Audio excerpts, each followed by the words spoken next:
최신 IT 트렌드를 늦게나마 알아보는 한발 늦은 리뷰 시간입니다. 네, 과학뉴스팀 허찬 기자와 함께하겠습니다. 어서 오세요. 네, 안녕하세요. 예, 오늘은 어떤 제품 살펴볼까요? 네, 한동안 잠깐 화제가 됐었죠. 지금 제가 들고 있는 이 아이패드인데요. 이번에 새로 나온 아이패드고 일명 반값 아이패드로 잘 알려져 있습니다. 그러면 원래 제품 이름이 뭔가요? 원래 제품 이름이 신기하게도 아이패드입니다. 특이하게도 이번에는 뭐 아이패드 에어, 미니, 프로 이런 것 없이 그냥 아이패드라고 불려집니다. 2014년 출시된 아이패드 에어 2의 후속 모델인데요. 이름 때문에 이게 새로 나온 건지 뭐 헷갈리는 분들도 계시더라고요. 예, 요즘에 그 아이패드 뒤에다가 별칭을 많이 붙여왔었는데 네. 시리즈처럼. 근데 그런 거 뺐다는 게 굉장히 독특하기도 하고요.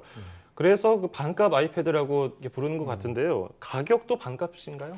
거의 반값에 가깝다고 할 수 있습니다. 예. 지금 이게 가장 저렴한 모델이 43만 원부터 출시되고 있는데요. 간단히 비교를 하자면 현재 가장 최근에 나온 아이패드 프로가 76만 원부터 판매되고 있습니다. 그리고 지금까지 새로운 아이패드들이 대부분 60에서 한 70만 원 사이에 출시된 것과 비교해도 상당히 저렴한 편이죠. 뭐 가격이 저렴하다는 건 좋은데 저렴한 만큼 기능이 떨어지지 않을까 이런 생각도 드는데 어떻습니까? 뭐 다행히 성능은 반값 반으로 떨어뜨리지 않았고요. 네. 성능은 전반적으로 괜찮다고 볼 수 있습니다. 그 애플 제품 사용해 계신 분들은 대부분 좀 아시겠지만 전반적으로 제품들은 다 잘 만들었습니다. 네. 다만 가격 대비 성능을 좀 따지면 좀 떨어진다. 쉽게 말해서 비싸다는 흠이 있었는데요. 이번엔 조금 다릅니다. 이번 아이패드는 가격이 말해주듯이 일반 사용자들을 겨냥한 보급형 태블릿입니다. 보급형 치고는 뭐 40만 원대라니까 좀 비쌀 수도 있지만 보급형 가운데서는 가장 좋은 제품 중에 하나라고 볼 수 있습니다. 예. 뭐 프리미엄 제품이 너무 비싸서 좀 사기가 꺼려지시는 분들은 보급형을 많이 사시는데 보급형 가운데서 좋은 편이다. 그럼 어떤 점이 장점인가요? 어떻게 사용하느냐에 따라 다르겠지만 필요한 예. 부분은 거의 다 갖췄다고 볼 수 있습니다. 저희가 대부분 태블릿 가지고 하는 게 뭐 인터넷 서핑이라든가 동영상 이렇게 간단한 뭐 이렇게 작업들을 하고 네. 있거든요. 예. 그런 기능을 하는 데는 충분하고도 남습니다. 간단하게 76만 원짜리 아이패드 프로와 사양만 놓고 비교를 해보면 램이나 해상도, 이제 화면 해상도 같은 것들이 같고요. 거의 차이가 나지 않습니다. 외관도 아이패드가 약 1.4mm 정도 두껍지만 거의 똑같고요. 다만 프로세서와 카메라는 조금 딸리는 편입니다. 그래도 프로세서는 비교적 최근에 나온 아이폰 6S에 들어간 것 같아서 거의 사용하는데 아무 문제가 없고요. 카메라는 분명히 더 안 좋습니다. 하지만 저희가 다 스마트폰으로 그렇죠. 카메라를 이용하고 태블릿을 잘 사용하지 않기 때문에 이 부분은 넘어가도록 하겠습니다. 네. 뭐 무난하게 쓰기 좋다 이런 평가인 것 같은데 그래도 반값인 이유가 분명히 있을 것 같긴 하거든요. 네, 그렇죠. 다 돈 벌려고 만드는 제품이다 보니 조금씩은 딸리는 부분이 있는데요. 네. 단순 사양만 놓고 봤을 때는 큰 차이를 느끼기 어렵겠지만 자세히 들여다보면은 조금씩 차이가 존재합니다. 우선 비교적 눈에 잘 띄는 게 스피커입니다. 아이패드 프로 같은 경우는 스테레오 스피커를 장착하고 있어서 상단과 하단에 2개씩 스피커가 있는데요. 이번 아이패드는 하단에 2개만 있습니다. 그리고 아이패드 프로와 호환되는 뭐 애플 펜슬이라든가 스마트 키보드 이런 전용 액세서리를 사용할 수 없고요. 그리고 조금씩 쓰다 보면 거슬리는 게 좀 디스플레이라고 볼 수 있습니다. 예. 화면 얘기를 좀 해보려고 하는데요. 네. 디스플레이. 네. 해상도를 설명을 해보면 아까 같다고 말씀하셨잖아요. 네. 근데 그 해상도라는 것이 좋아지려면은 작은 화면을 그냥 늘린 것이 아니고 좀 화질이 좋게 크게 잘 만들어야 된다는 건데 네. 어떻습니까? 아까 해상도가 같다는 부분에 대해서. 수치로 본 해상도 자체는 동일합니다. 근데 네. 아까 제가 두께가 조금 두꺼워졌다고 말씀드렸었잖아요. 네.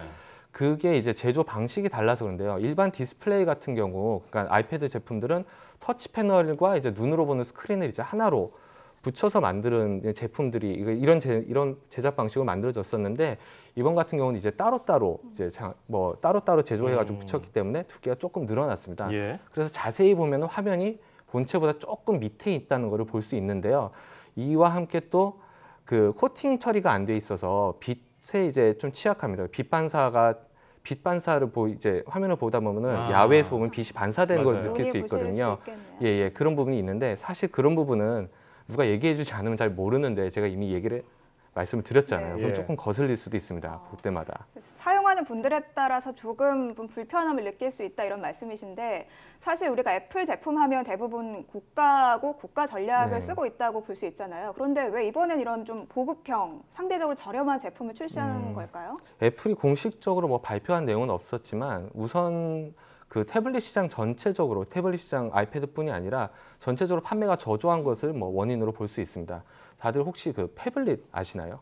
이게 큰 스마트폰을 지칭하는 거 아닌가요? 그렇죠. 큰 스마트폰. 한때는 태블릿이라는 단어를 많이 썼었는데 예. 요즘 스마트폰 화면들이 다들 좀 크다 보니까 단어 자체를 잘 안 쓰거든요. 네.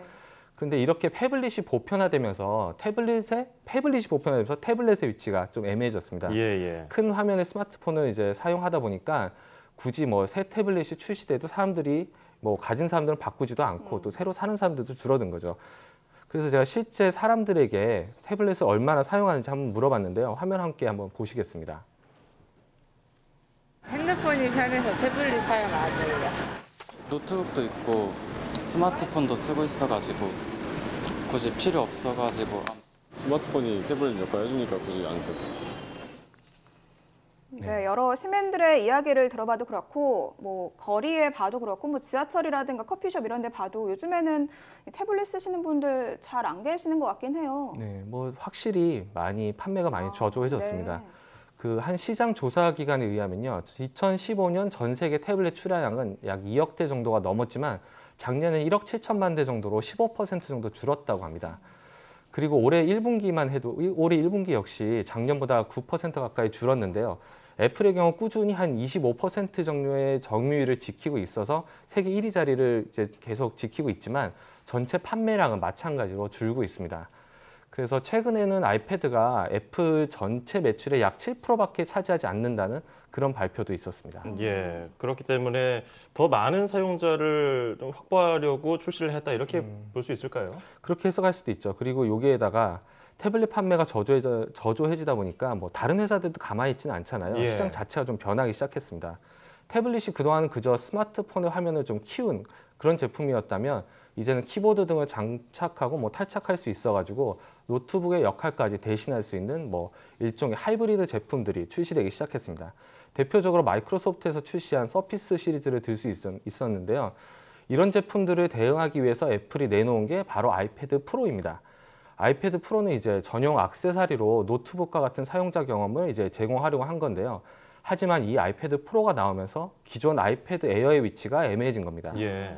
프로만큼 좋게 만들 수도 없고 그래서 기존의 에어라인을 그냥 아이패드 그리고 보급형으로 출시하고 프로의 힘을 더 실어주려는 그런 노력이라고 볼 수 있겠습니다. 네, 그러면 이번에 애플이 뭐 공식 발표를 한 건 아니지만 일종의 좀 사용자의 성향이라든가 경향을 나누어서 이렇게 전략을 세운 거라고 볼 수 있겠네요. 네, 그렇습니다. 네, 그럼 이번에 새로 나온 아이패드 어떤 분들이 쓰면 잘 쓸 수 있을까요? 우선 뭐 전문가용이라고 보기엔 좀 어렵고요. 그렇죠. 태블릿을 그냥 가지고 노는 뭐 그런 사람들에게 추천하고 싶습니다. 예. 물론 업무에도 활용하려면 할 수는 있습니다. 하지만 그런 용도라면 아이패드를 대체할 수 있는 제품은 얼마든지 있습니다. 아이패드가 뭔지는 다들 아시잖아요. 그리고 이걸로 뭘 할 수 있는지도 알고요.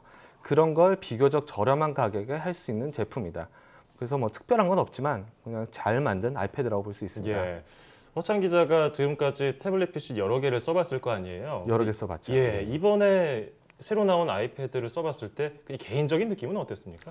개인적으로 예. 좀 기존에 써왔던 제품들과 큰 차이는 없다는 걸 느끼면서도 그러니까 기능 자체에선 차이가 없지만 성능, 뭐 속도 이런 부분에선 좀 빠릿빠릿한 게 있어가지고 왜 진작에 애플이 좀 이렇게 저렴한 태블릿을 출시하지 않았나 이렇게 조금 밉기도 했습니다. 허찬 기자가 좀 고성능의 게임을 스마트폰이나 태블릿 PC로 많이 하잖아요. 네. 게임은 어떻게 잘 돌아가던가요? 지금 현재 출시된 게임들 대부분 뭐 네. 지금 아까 아이폰 6S와 같은 프로세서를 사용했다고 말씀드렸는데 네네. 그 아이폰 6S에서도 잘 돌아가고 있거든요. 그래서 여기서도 크게 뭐 웬만한 게임은 무리 없이 돌아간다고 볼 수 있습니다. 예, 네. 알겠습니다. 지금까지 애플이 보급형으로 전략적으로 내세운 아이패드에 대해 살펴봤고요. 허찬 기자였습니다. 오늘 고맙습니다. 감사합니다.